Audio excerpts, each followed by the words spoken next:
Welcome back, I'm Captain Xavier, and this is the second part of my end of the year build vlog.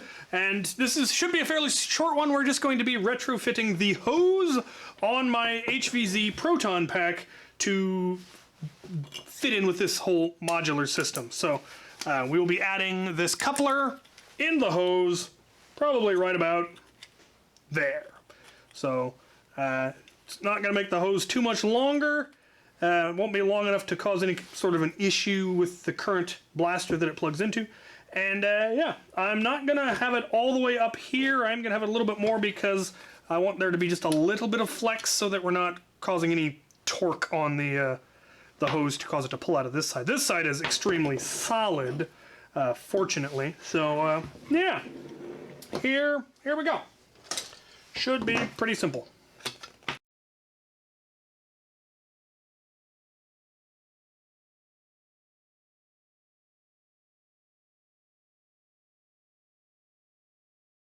Right, new day, we try again. Turns out the version of this that I had printed out previously, the cap, was a slightly too small version. The original files that I was sent were ever so slightly too small, and I had to scale them up in order to actually get them to fit the hose.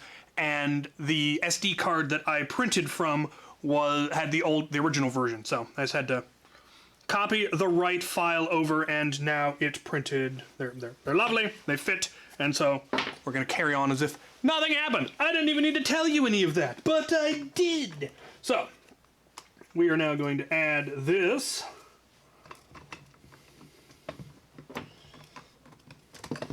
little section to the back of this, clamp it down, put the other end on here. Hopefully it'll fit. There we go. Now we have a quick disconnect on our hose. Come on. We can get it to line up. There we go. Beautiful. Beautiful. We'll add one more hose clamp right there. Still have plenty of wire, so we only extended the hose about that far, so not going to be an issue. Put your extra cable in there, twist this, beat up some extra cable, and we're good to go. Doesn't affect the flexibility. Still have plenty of flexibility in the hose right there. It's not going to torque it to make it come loose. Should be good. Now, that's pretty much it for modifying of this backpack. So, while there's still sunlight, let's go to the range. Give me the thing.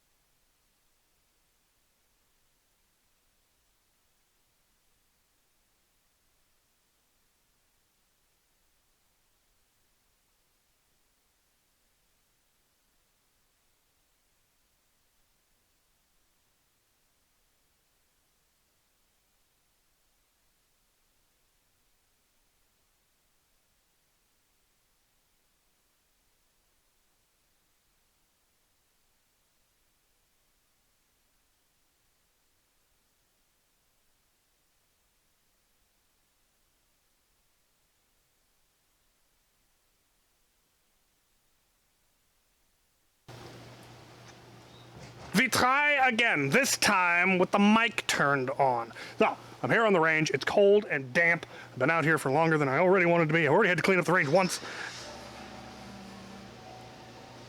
The nerve. Anyway, I'm gonna go until I knock down all of the targets that I forgot to put back up. Those targets, the one, the bottles. We're shooting bottles. See how long it takes me. I want to try to use as little ammo as possible, so I have to clean up as little ammo as possible. Here we go.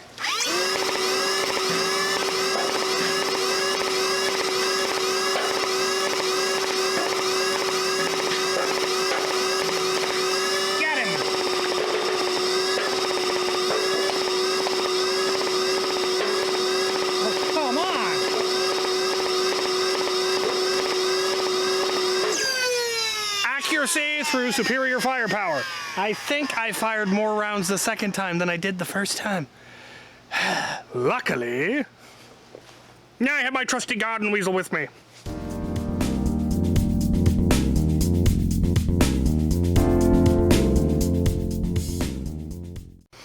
Garden weasel, get yourself one. Right, I have one new gizmo I'm going to be adding to this, and I will show it to you back at the shop. It's currently printing. So, time jump. Right, well that worked perfectly, which should surprise no one because I was already using this hose connector on the smart gun. I knew it actually worked, but I just wanted to put it on there and then have an excuse to go fling some foam about. So, to the gizmo. So, this, as you probably know, you may not know if you're new here, I designed this specifically to be rail mounted to the side of my FDL3. The pistol grip comes off and becomes a foregrip on the FDL3. I then have a bit of Picatinny rail here. It mounts to the side of my FDL3, and I then have a Proton pack mounted to my FDL3 because I am a nerd and that is absurd and I love it. But if I want to run it in this configuration just as a pistol, the one downside is there isn't a good sling mount on it.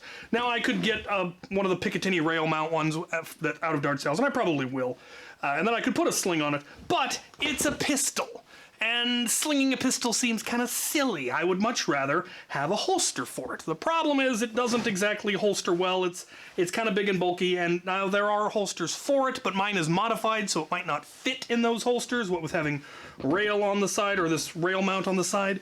So I needed to come up with something better, and then I realized that I don't need to come up with something better. I have something better.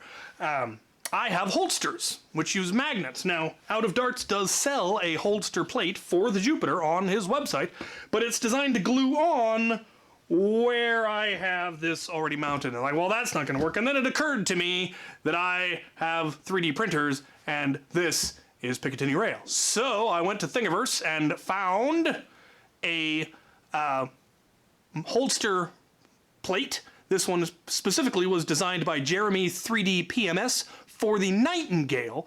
I downloaded it, made some minor modifications to it. I took out the screw holes where it normally screws to the Nightingale, though I'm really tempted to print another one. I have one more Nightingale that does not yet have holster connected to it, though I may leave that one without so I can use it with different holsters. Anyway, the point is, I then creatively sliced on some Picatinny rail. So now I can simply slot this into the Picatinny rail on the side of the Jupiter, and now it will work with my Pew Pew holster rig, my holster rig that works for my Pew Pews. It also now works for my Nightingales, and now it will also work for my Jupiter. So that is fantastic, simple little thing. Pretty cool. So my thanks to Jeremy 3D PMS for making those files available. I'll have a link down in the description to that particular file if you are interested, of course. And yeah, so this is now better than it was before. It's now quick release because I can well, actually I don't want to disconnect. There's still rival in the hose, but it is more easy to disconnect and be able to connect this backpack to another blaster that uses this same setup, which over the course of the month, I will be retrofitting all the blasters, all of my full auto Proton or rival round blasters to use this exact setup. And I also then retrofit my other backpacks to use this same setup. So should be cool. And of course, having holster that is modular is pretty nifty. So there you have it. There's the first retrofitted bit. Primary retrofitting was on the backpack, but there was of course then this for the blaster. So there you have it. Thank you for watching.